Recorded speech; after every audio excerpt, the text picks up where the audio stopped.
Good evening, I am Garima. This is Jago Himachal 365 TV. डर के नहीं डट के, and you're watching Hillquest News Channel. Let's start with the headlines. Birbhadar Singh test COVID positive second time in 2 months.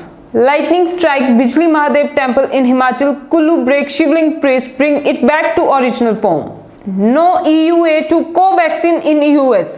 ASI postpone INI CET exam 2021 by a month. Pak's Assembly passes bill to give right to appeal to Kulbhushan Jadhav. Now news in detail. Birbhadar Singh test COVID positive second time in 2 months. Congress stalwart and former Himachal Chief Minister Birbhadar Singh has again tested positive for COVID at IGMC in Shimla. Birbhadar Singh had first tested positive on April 12, following which he was admitted to Max Hospital in Mohali and then shifted back to Shimla. The six-time Chief Minister has been recuperating at the hospital for over a month for diabetes and kidney-related ailments. Doctors are learned to be planning a new course of treatment for him. Lightning strikes Bijli Mahadev temple in Himachal's Kullu, break Shivling priest, bring it back to original form. A video of lightning striking the hilltop of Bijli Mahadev temple area in Himachal's Kullu Valley has been getting viral on social media. Located at an altitude of about 2,460 meters, Bijli Mahadev is an ancient temple dedicated to Lord Shiva. Lightning incident occur here like once in over a decade, and this time it broke the Shivling inside the temple premises. No EUA to Covaxin in US. Biotech says working to get full approval for vaccine. After the American drug regulator US FDA declined to grant emergency use authorization to Bharat Biotech made Indian COVID jab Covaxin, asking it to pursue for full approval through a different pathway. The Hyderabad-based firm on Friday said it was pursuing the FDA advice, and full approval when granted to Covaxin would be the first for any Indian vaccine maker. Bharat Biotech leader today said that with good herd immunity and a significant percentage of the population vaccinated, the pandemic is reducing in the United States, and on the sidelines of the development, the US FDA had earlier communicated that no new emergency use authorization would be approved for new COVID-19 vaccinations. ASI postpones INI CET exam 2021 by a month.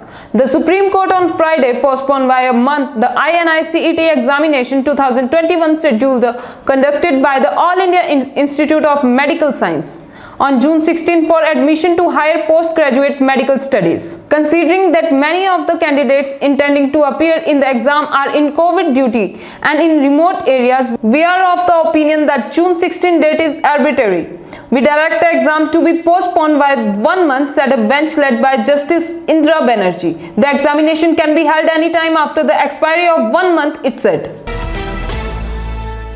Pakistan's National Assembly has passed a government-backed bill that will provide the right of appeal to Indian death law. The National Assembly passed the ICJ Bill 2020 on Thursday, aimed at allowing alleged Indian spy Jadhav to have consular access in line with the International Court of Justice verdict, the Dawn newspaper reported. Jadhav, the 51-year-old retired Indian Navy officer, was sentenced to death by a Pakistani military court on charge of espionage and terrorism in April 2017. Thank you and stay connected with Hillquest. Hello Himachal 365 TV, सूचना, समाचार, मनोरंजन, education और भी बहुत कुछ लेकर आ रहा है. This is Himachal 365 TV and you're watching Hillquest News. I am Garima. मेरा नाम है आशीष. ये है हिमाचल 365 टीवी और आप देख रहे हैं हिलक्विस्ट टीवी न्यूज. हम जल्द आ रहे हैं पूरे हिमाचल की ताजा तरीन खबरों के साथ. हर तरह के समाचारों के लिए देखिए हिमाचल 365 टीवी और जुड़े रहिए हिलक्विस्ट न्यूज के साथ. Hello everyone, I am Monica Rana. This is Jago Himachal 365 डर के नहीं डट के, and you're watching Hillquest News Channel. Let's start with the headlines. Congress holds protests across Himachal Pradesh, Punjab, Haryana against a rise in fuel prices. 2,405 new COVID cases in region. Punjab leads with 1,333 patients. Give rupees 4 lakhs to COVID victims kin, said CITU. Provide food grain to poor, officials told. But the firm booked for not providing opioid salt record. Now news in detail. Congress hold protests across Himachal Pradesh, Punjab, Haryana against rise in fuel prices. Congress General Secretary K.C. Benugopal along with party leaders and workers rode a horse car during a protest against the fuel price hike in front of a petrol pump in New Delhi on Monday. The Congress held symbolic protests at petrol pumps across Himachal Pradesh, Punjab and Haryana on Friday against the rise in fuel prices and demanded an immediate rollback of the hikes. Congress workers held placards as they raised slogans during the demonstration against the fuel price hike. Petrol prices have been hovering over rupees 100 a litre for the past few couple of months now. Party leaders said protests are being held at petrol pumps across the country by local units in compliance with COVID-19 protocols. 2,405 new COVID cases in region. Punjab leads with 1,333 patients. Punjab reported 1,333 new cases of COVID-19 and 71 deaths on Thursday. It also reported 6 fresh cases of mucormycosis, that is black fungus, in the last 24 hours. In Haryana, 539 persons tested positive and 32 died in the last 24 hours. Himachal Pradesh reported 15 COVID deaths and 533 positive cases on Thursday, while 862 positive patients recovered. In Punjab, 9 people died of COVID-19 in Bathinda and 6 each in Amritsar and Muktsar, 5 each in Ludhiana and Patiala, 4 each in Mohali and Jalandhar, 3 each in Gurdaspur, Barnala, Moga, Sangrur and Barnala, 2 each in Fatehgarh Sahib, Hoshiarpur and Taran and 1 each in Nawa Sheher and Mansa. Also, 152 fresh cases were reported in Jalandhar, 115 in Amritsar, 86 in Patiala, 82 in Bathinda, 68 in Firozpur, 66 in Gurdaspur, 60 in Mansa, 59 in Hoshiarpur, 54 in Pathankot, 51 in Muktsar, 49 in Mohali, 48 in Kapurthala, 44 in Sangrur, 40 in Faridkot, 30 in Moga, 25 in Ropar, 23 in Taran, 21 in Nawa Sheher, 16 in Fatehgarh Sahib and 15 in Barnala. Give rupees 4 lakh to COVID victims, NIN, said CITU. The Center for Indian Trade Union CITU today demanded that the families of the people who died of coronavirus be given an ex gratia amount of rupees 4 lakh from Disaster Relief Fund. While staging a protest outside the Labour Commissioner office here today, CITU State President Vijendra Mehra said every non-income tax paying family should be given a financial assistance and free ration so that they could survive during the pandemic. He further alleged that the government has failed to protect the interests of labourers and farmers during the pandemic. The income of 97% people has reduced, but the income of capitalists has increased manifold, he said. Provide food grain to poor, officials told. Provide food grain to poor, officials told. The government has advised the subordinate authorities to provide food grain under the National Food Security Act 2013 to vulnerable people, especially those who are not covered under the BPL and IRDP and Antyodaya schemes. The government had told officials to launch a special drive to help such people in view of the pandemic when hundreds of poor had lost their jobs. They should get access of subsidized and free food grain under various since last year. Gram Sabhas could not hold its session for adding new BPL and IRDP and Antyodaya beneficiaries because of COVID. Hundreds of eligible poor have been waiting for their inclusion into the schemes. The government has specifically told block development officers, panchayat representatives and other authorities not to wait for the session of Gram Sabha and cover the poor.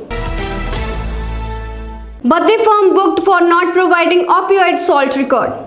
The Baddi police have booked a pharmaceutical company, Magnetic Enterprises, for cheating and criminal conspiracy under the Narcotic Drugs and Psychotropic Substances (NDPS) Act last evening for failing to provide the record of opioid atizolam salt. This is the third pharmaceutical firm embroiled in such a case in the last fortnight, with 2 others at Kala and Paonta Sahib having been booked earlier. Atizolam is misused as an intoxicant for its sedative properties. SP Rohit Malpani said a team of the Drug Control Administration DCA headed by Deputy Drug Controller Manish Kapoor, comprising 4 drug inspectors, while examining the records of the said firm found 300 grams of atizolam salt registered in the stock register. So this is all for this time. Stay connected and keep watching Hillcoast News channel. Thank you. Hello Himachal, Himachal 365 TV सूचना, समाचार, मनोरंजन, education और भी बहुत कुछ लेकर आ रहा है। This is Himachal 365 TV and you're watching Hillquist News. I am Garima. मेरा नाम है आशीष। ये है हिमाचल 365 टीवी और आप देख रहे हैं हिलक्विस्ट टीवी न्यूज। हम जल्द आ रहे हैं पूरे हिमाचल की ताजा तरीन खबरों के साथ। हर तरह के समाचारों के लिए देखिए हिमाचल 365 टीवी और जुड़े रहिए हिलक्विस्ट न्यूज के साथ। नमस्कार, मैं गरिमा, ये है जागो हिमाचल 365 टीवी, डर के नहीं डट के, और आप देख रहे हैं हिलक्विस्ट न्यूज चैनल। बढ़ते हैं आज के मुख्य समाचारों की तरफ। मंडी कांगड़ा में अंधड़ बारिश और ओलावृष्टि, चंबा की 3 पंचायतों में फसलों को भारी नुकसान। आईजीएमसी में दाखिल पूर्व सीएम वीरभद्र फिर निकले कोरोना संक्रमित। इस बार आराध्य देव कमरूनाग के दर नहीं लगेगा सरनाहुली मेला, प्रशासन ने जारी की अधिसूचना। ज्वाली में 2 अलग अलग मामलों में शराब और चरस बरामद, 2 व्यक्ति गिरफ्तार। स्तनपान करवाने वाली माताएं भी अब फ्रंटलाइन वर्कर। संजय दत्त से बोले कांग्रेस पदाधिकारी, हमें चुनाव में नड्डा, अनुराग और धूमल से है चुनौती। दीपक ने ससुराल में लगाया फंदा, परिजनों ने जताया शक, मामले की जांच करने की उठाई मांग। जयराम बोले फर्जी चिट्ठी लिखने वाली की होगी तलाश, करेंगे सख्त कार्यवाही। पीएम मोदी के बाद नड्डा संग भी बैठक खत्म, अब राष्ट्रपति से मिलेंगे सीएम योगी। 8 घंटे खुलेंगी दुकानें, बसें चलाने को भी मंजूरी, दफ्तरों में आएंगे कर्मचारी, शादी समारोह में बंदिशें जारी। अब खबरें विस्तार से। मंडी कांगड़ा में अंधड़ बारिश और ओलावृष्टि, चंबा की 3 पंचायतों में फसलों को भारी नुकसान। येलो अलर्ट के बीच गुरुवार को जिला मंडी में बारिश और ओलावृष्टि हुई, जबकि जिला कांगड़ा में अंधड़ चला। रोहतांग में फाहे गिरे, राजधानी शिमला में दिन भर बादल छाए रहे। प्रदेश के अन्य क्षेत्रों में मौसम मिला जुला बना रहा। दूसरी ओर चंबा जिले के कबायली क्षेत्र पांगी के लोग 6 माह बाद बर्फ की कैद से आजाद हुए। चंबा तीसा बायस साच पास मार्ग बुधवार देर शाम वाहनों की आवाजाही के लिए लोक निर्माण विभाग ने बहाल कर दिया, जिससे अब पांगी के लोग देश दुनिया में जुड़ गए हैं। इससे पूर्व जून के अंतिम सप्ताह या जुलाई में ही ये मार्ग वाहनों के लिए बहाल होता था। जिला ऊना में बुधवार रात 8 बजे बाद सबसे अधिक 31 डिग्री न्यूनतम तापमान रिकॉर्ड हुआ।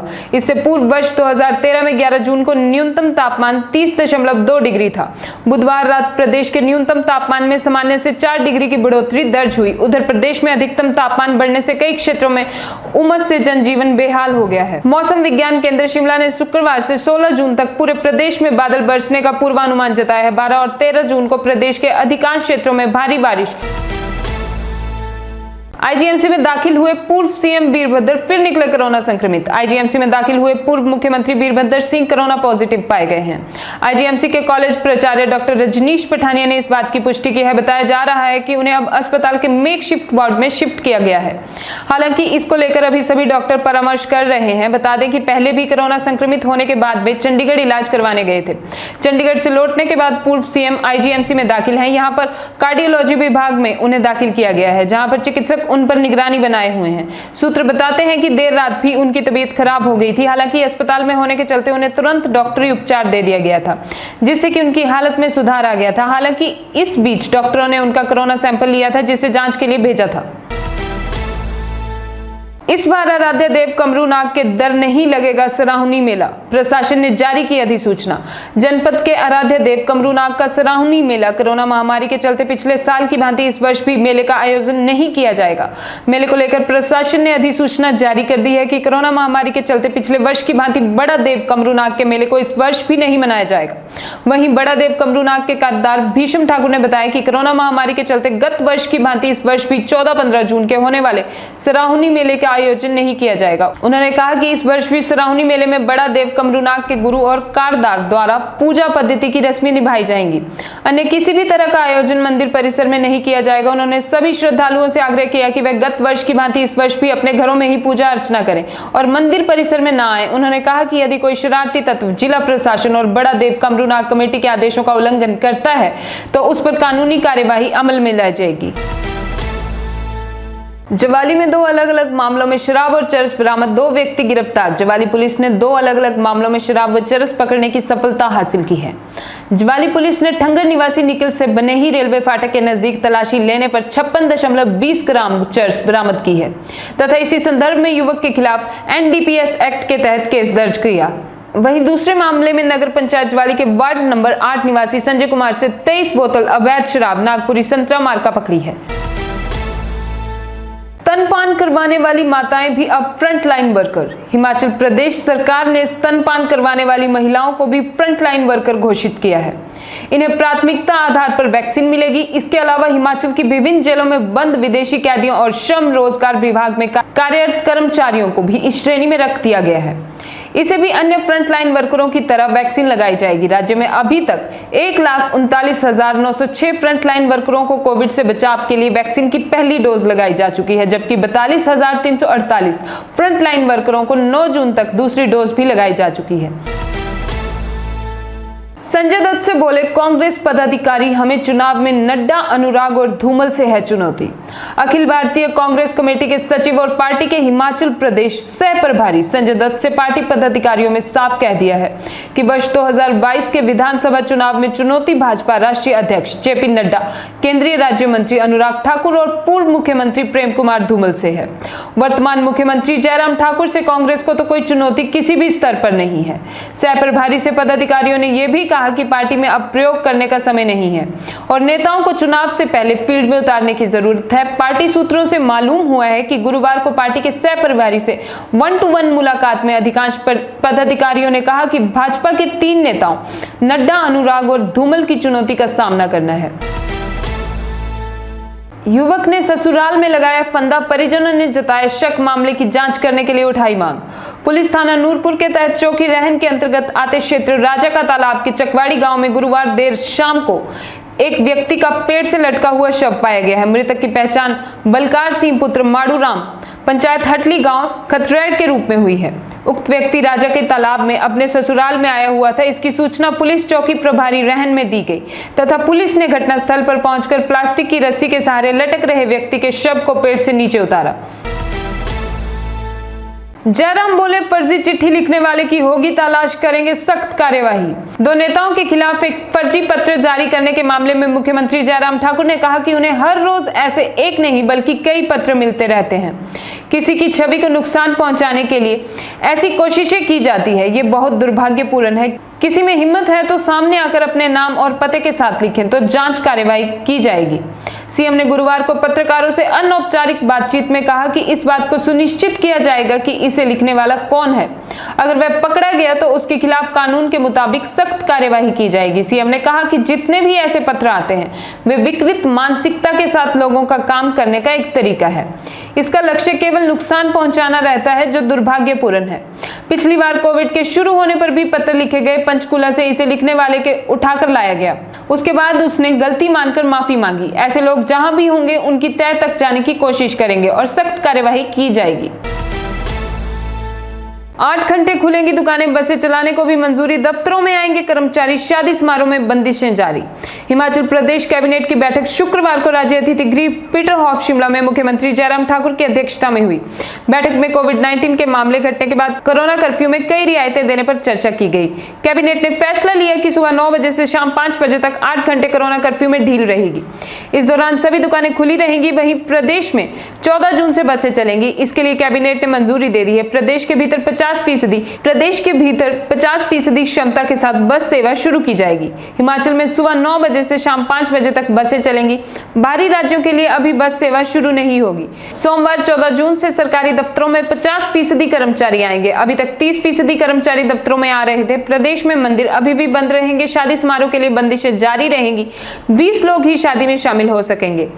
एमएमसी शिक्षकों और मिड डे मील वर्करों का मानदेय भी बढ़ाया गया है। मुख्यमंत्री जयराम ठाकुर की बजट घोषणा को कैबिनेट ने मंजूरी दे दी है। सरकार ने ट्रांसपोर्टरों को कोई राहत नहीं दी है। हिमाचल में हर ट्रांसपोर्टर को वर्किंग कैपिटल पर 20 लाख रुपए लोन देने का फैसला लिया है।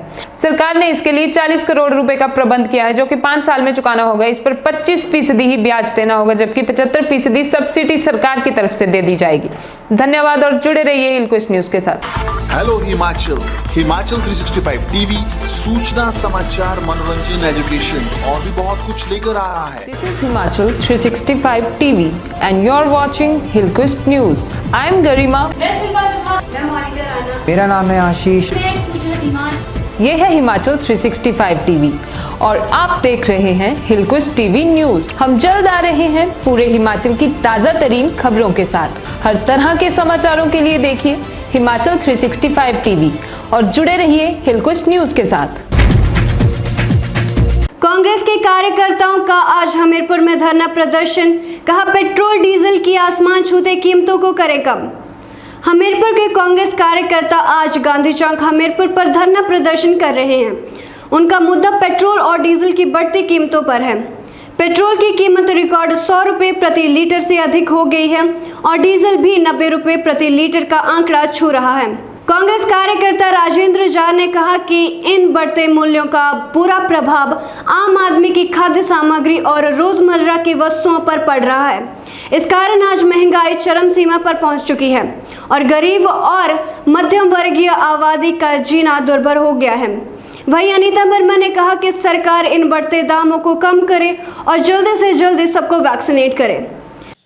नमस्कार, मैं मोनिका राणा, यह है जागो हिमाचल 365 डर के नहीं डट के, और आप देख रहे हैं हिलक्वेस्ट न्यूज़ चैनल। जैसे कि आप देख सकते हैं कि मैं अभी गांधी चौक पर मौजूद हूँ। यहाँ पर कुछ कांग्रेस कार्यकर्ताओं ने धरना प्रदर्शन शुरू किया है, तो चलिए जानते हैं कि आज का इनका एजेंडा क्या है। मैम, हिलक्वेस्ट न्यूज़ चैनल में आपका स्वागत है। सर, आपका भी स्वागत है। तो आज आप यहाँ पे धरना प्रदर्शन कर रहे हैं, तो आपका क्या एजेंडा है? जैसा कि आप देख ही रहे हैं, जो बैनर लगाए हैं इन पर ये स्पष्ट है हमारा एजेंडा आज का। आज अखिल भारतीय कांग्रेस कमेटी की कॉल पर पूरे देश में पेट्रोल की और डीजल की जो कीमतें आसमान छू रही हैं, उसके खिलाफ धरना प्रदर्शन कांग्रेस पार्टी कर रही है पूरे देश में।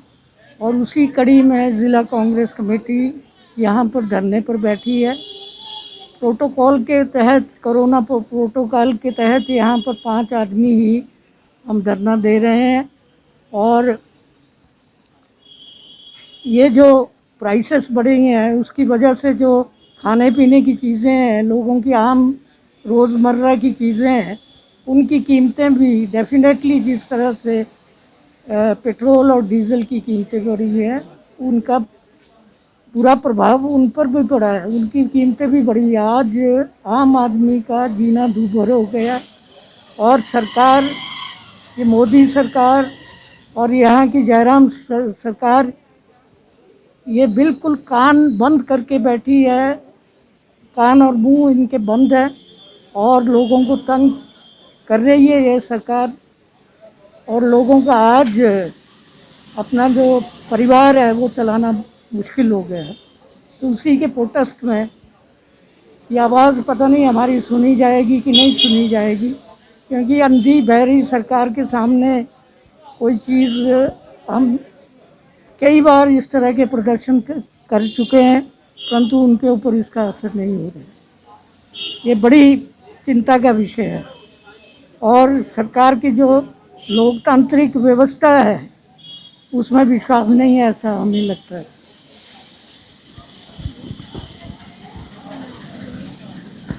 मैं ये बोलना चाहूँगी कि आज जो दिल्ली में सरकार बैठी हुई है, वो अपना सिर्फ वजस्व बनाने में लगी हुई है। उसको जनता की कोई फिक्र नहीं है। नौकरियां इतनी चली गईं, कोविड के इतने पेशेंट मर गए।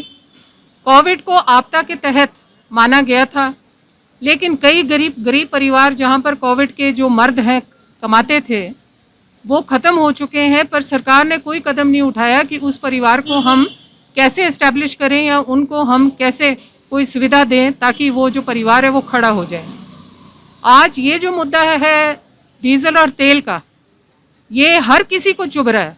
ये नहीं कि सिर्फ कांग्रेस पार्टी को चुभ रहा है, ये बीजेपी वालों को भी चुभ रहा है। क्योंकि जो महंगाई है वो महंगाई किसी एक आम पार्टी को नहीं है, पूरी आम जनता को है। और इस महंगाई के कारण आज जो जनता है वो अपनी नौकरियां भी गंवा चुकी है कोरोना की वजह से।